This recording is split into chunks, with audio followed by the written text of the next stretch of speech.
Nelson Rolihlahla Mandela began his life herding sheep and cattle in the rolling hills of South Africa's Eastern Cape. In his autobiography, part of which was written secretly while in prison, Mandela wrote, "I was not born with a hunger to be free. I was born free. Free in every way that I could know. Free to run in the fields near my mother's hut. Free to swim in the clear stream that ran through my village. Free to roast mealies under the stars and ride the broad backs of slow-moving bulls. It was only when I began to learn that my boyhood freedom was an illusion, when I discovered as a young man that my freedom had already been taken from me, that I began to hunger for it."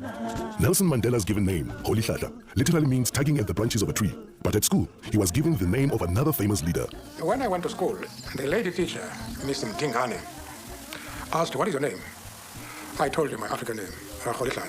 She says, "No, I don't want that one. You must have a Christian name." So I say, "No, I don't have one." She says, "From today, you're going to be Nelson." So henceforth, he would be known to the world as Nelson Mandela.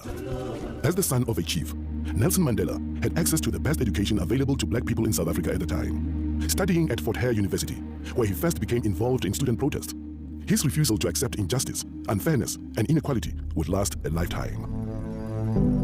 South Africa, 1941. In his early 20s, Nelson Mandela moved to Johannesburg, where he first encountered the racial discrimination that would later become entrenched in law by the apartheid government. Working on the mines and later as a clerk in a law firm, Mandela pursued his law studies and joined the African National Congress, the oldest black political organization in South Africa.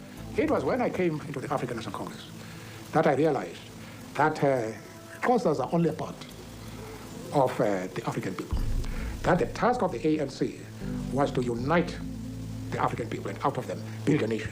In 1948, the nationalist government was voted into power by the white electorate in South Africa, and the battle lines were clearly drawn. Comrade Oliver said, "Well, I like this because we now know we have an enemy in power, and I think that we're going to have a better opportunity of mobilizing our people."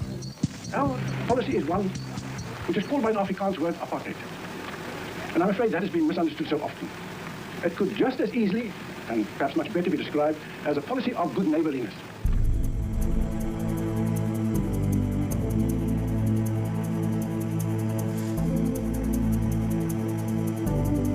In 1955, the ANC and other organizations called upon people of all races to gather in Kliptown to approve the Freedom Charter, a blueprint for a free, democratic, and multiracial South Africa, in which all races would be treated equally.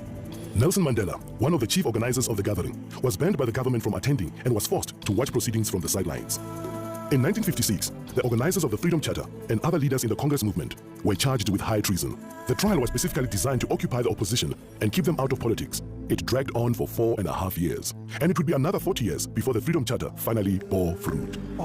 South Africa, 1960, Sharpeville, a black township in the industrial area south of Johannesburg. A peaceful crowd gathered to protest against the past laws was shot at by police. 69 people died.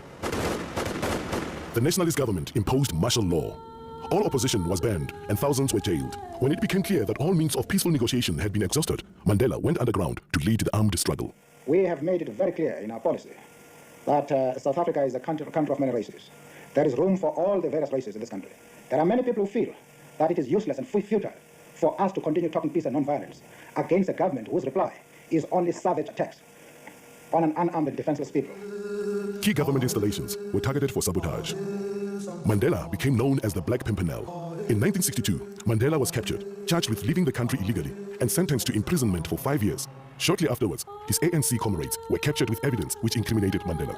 He returned to court for the Rivonia trial, where he and 8 others faced a possible death penalty. The very speech which was made by Nelson consolidated the spirit of the people outside, because it was a defiant spirit. I have fought against white domination, and I have fought against black domination. I have cherished the idea of a democratic and free society in which all nations live together in harmony and with equal opportunity. It is an ideal which I hope to live for and to achieve.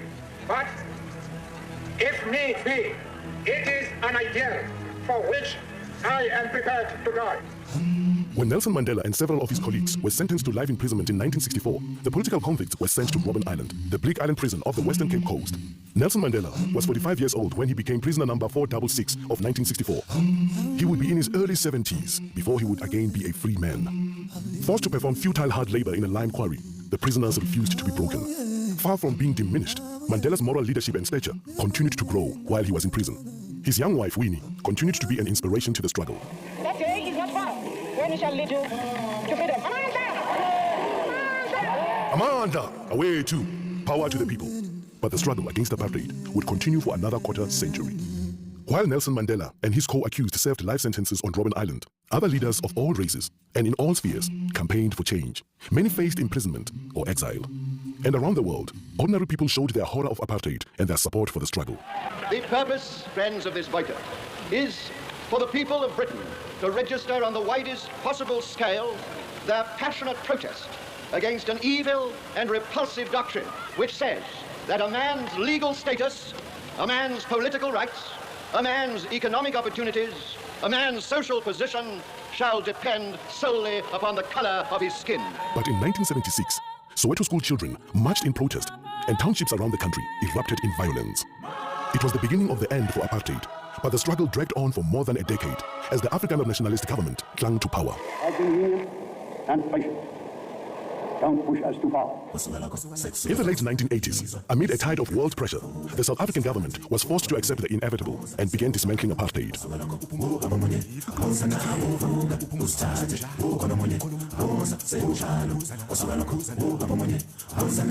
In 1990, at the age of 71, Mandela was released unconditionally.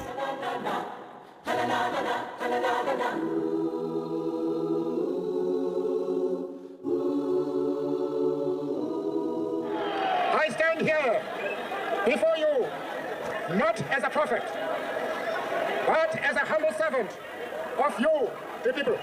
I place the remaining years of my life in your hands. After leading negotiations for a new South Africa, Nelson Mandela cast his vote in the first free and democratic elections and became the country's first black president. Never, never, and never again shall it be that this beautiful land will again experience the oppression of one by another.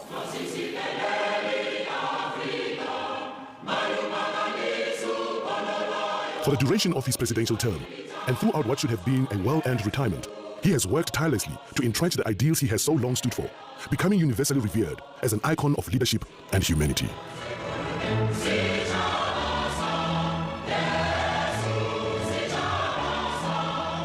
When I told one of my advisors a few months ago that I wanted to retire, he growled at me. Quote, "You are retired."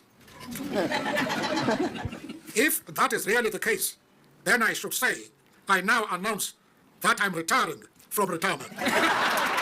But in his retirement from retirement, Nelson Mandela has continued to give his support and generosity in countless ways, creating an enduring legacy through the Nelson Mandela Foundation, the Nelson Mandela Children's Fund, the Mandela Roads Foundation, the Nelson Mandela Institute for Education and Rural Development, and the 46664 campaign. Through 46664, he continues to lend the full force of his extraordinary talent, intellect, and heart to a problem that faces not only his own country, but the world at large. Nelson Mandela, Madiba, we salute you.